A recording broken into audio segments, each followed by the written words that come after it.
Okay, guys, so let's talk about in-text citations because there are various different ways to do in-text citation. And I'm going to give you an example of one that does not resemble this. So for right now, when we think in-text citation, we are thinking only last name and year divided by a comma, okay? Let me make this a little bit bigger so you can really see it.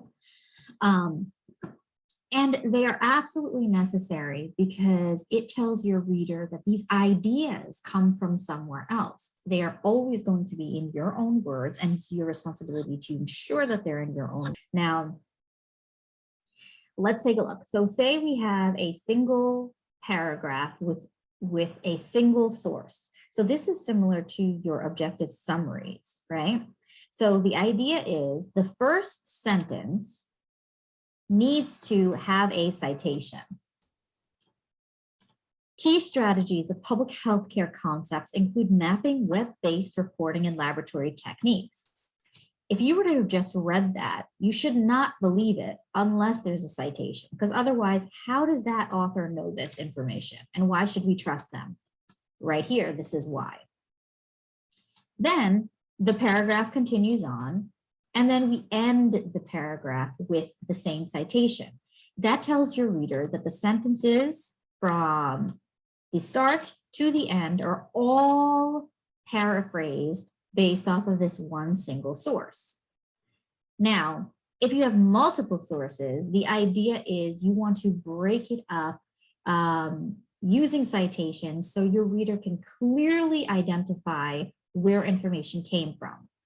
So let's take a look at this first sentence. This first sentence, it's very clear. It came from Jensen 2003. When students passively sit down with any breaks, they may encounter different health risks, such as poor breathing, strained lower body and back nerves, poor eyesight, and fatigue. Absolutely, that needs a citation. That information is, that's a claim. So if you're making any type of claim like that, you need to have the evidence to back it up. And there's that citation. This may impact academic outcomes.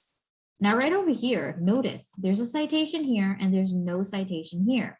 That tells the reader that this sentence is just information that the author went ahead and added in. The author meaning you, the writer.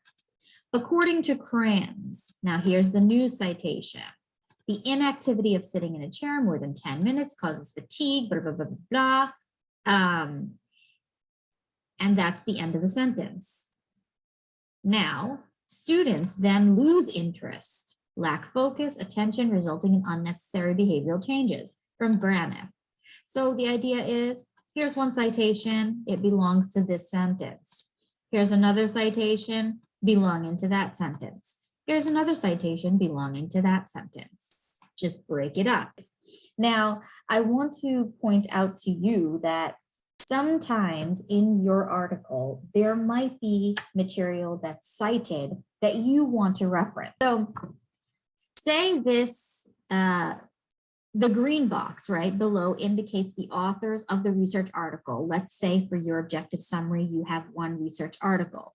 The green box indicates the authors of the research article.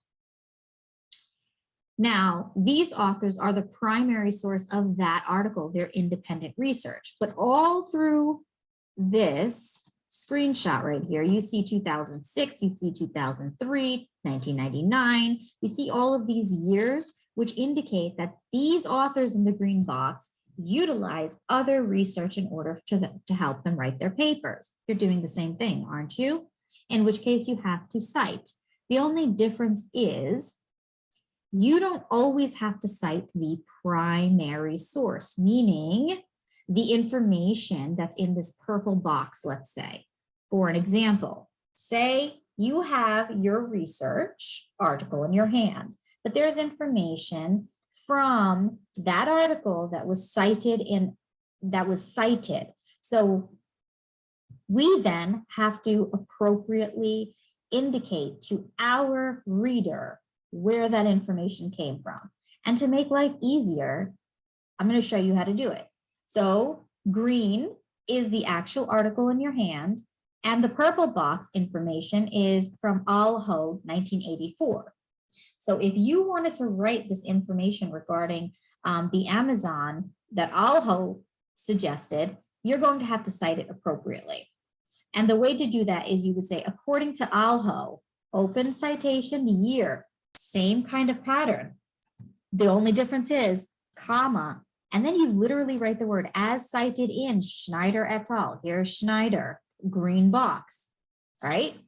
And if you chose not to use the person's name, you would simply paraphrase the information that's in the purple box and say Alho 1984 as cited in Schneider 2010.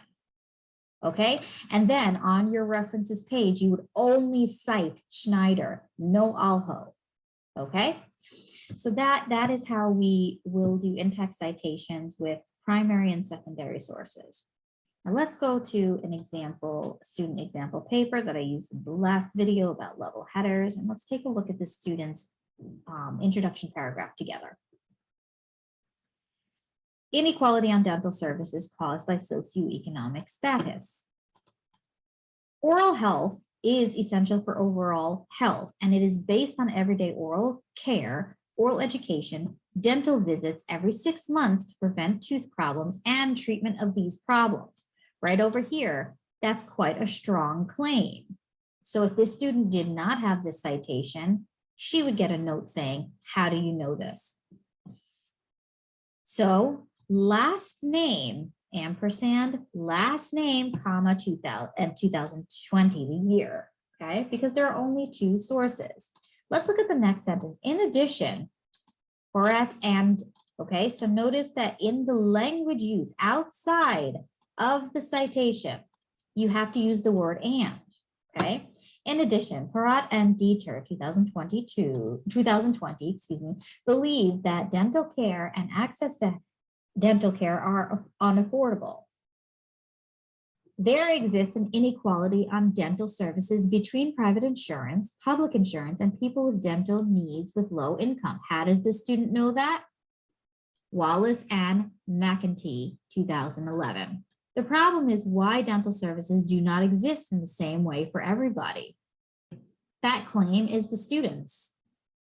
There are 20,552,000 people categorized with low incomes included in these 5 studies.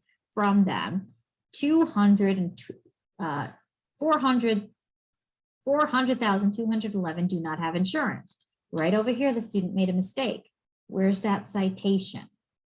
Okay, so she would then need to make sure that she has a citation right over here. There are 20 million people categorized with low incomes included in these 5 studies. Right after the word studies, she should list the studies. How does she know that?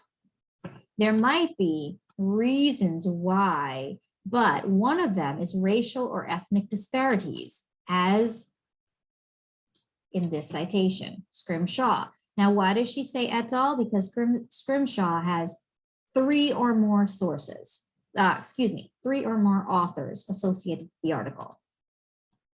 Disparities claims, or maybe belonging to a specific group, such as children with autism. Look at this, guys. This is one sentence, but information from part of the sentence, the first part came from Scrimshaw, the last part of the sentence, the information came from Lai et al. Okay?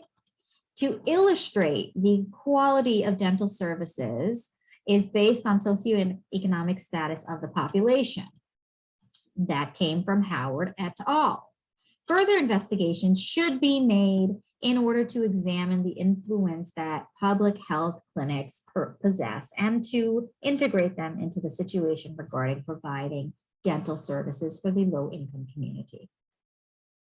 So this is how you would do in-text citation. And the reason why we only want the last name is because as we're reading this information, we might, let's say, Wallace, McIntyre, and McIntyre. Say we want to go into this information. We want to be able to access that source. Wallace, go straight to the references page, And this is why it needs to be in alphabetical order: H, K, L, M, P, S, Wallace.